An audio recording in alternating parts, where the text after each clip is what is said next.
So, hi everyone! Welcome to my channel. Ngayon, gagala ako kasama some of my friends and ipapakilala ko sila sa inyo later. Actually, I wouldn't be able to introduce my friends to you guys kasi the vlog didn't go the way I planned it to be. I decided to really spend time with them, so kukwentuhan ko na lang kayo. Ito ang biyahe namin papuntang Tagaytay. Ang unang-unang restaurant na pinuntahan namin ay Marben's Tapsilogan.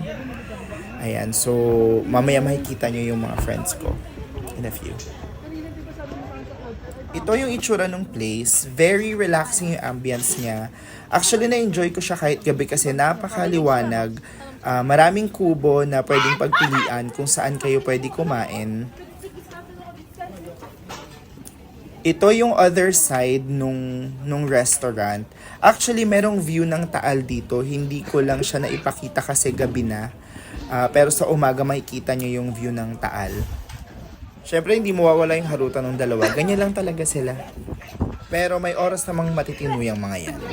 Wala kaming ginawa kundi magtawanan. Ito yung time na umorder na kami. Ang mga in-order namin ay bulalo, pork sisig, grilled squid, at saka liempo. Actually, yung mga pagkain nila dito, masasarap. Syempre, sa lakad na to, hindi mawawala ang kwentuhan at ang mainit na chismisan. Hindi, sa TikTok dati. Si Ana sa akin. Sabi Kaya niya, wala daw TikTok Umorder! Hindi, wala kang TikTok si walang TikTok si Wilbert. Sabi niya, sige kay Ann ko ipapa-check out. Ngayon sabi ko kay Ann, i-check out mo na, ganyan. Sabi kong ganun. Sabi, ayaw niya talaga i-check out. Hanggang sa ako na nag-check out para kay Wilbert. Hindi ko yung address ni Wilbert. Pero ano naman yun, pasok sa benta mo? Yung may commission naman yun. Pasok pa rin kapag sarili mo o-order ka ganun. Wait, kakain. Bigyan natin to sa ating cat. Pet lover talaga yung si Lori. Yeah. Syempre, pagkatapos kumain, ayan sila, harutan ulit. Madalas ang role ko lang naman dito ay makitawa, panoodin sila. Ganyan lang yung dalawang yan, pero hindi naman yung nagkakapikunan. Sabi, sige, hawak kay Patis. Sinasabi ko talaga sa'yo. Sige. Sinasabi ko talaga sa'yo. Sige, talaga makabugo kayo na siya! Ayoko na siya! Mama! Hindi matatapos ang gabi na hindi sila naghahabulan. Dapat magsa-Starbucks kami kaso sobrang haba ng pila kaya lumipat na lang kami ng coffee shop. Ang napili naming coffee shop ay Cafe Moto. Kung iniisip nyo kung nasan yung dalawa, ayan, naghaharutan na naman.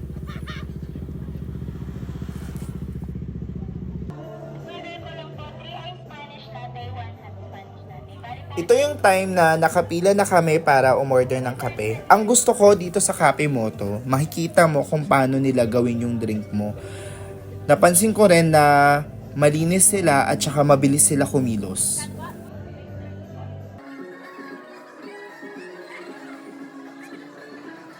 Ang in-order namin tatlo ay Spanish latte, isang hot, tas tatlong ice. Ito yung itsura ng interior ng Cafe Moto sa loob.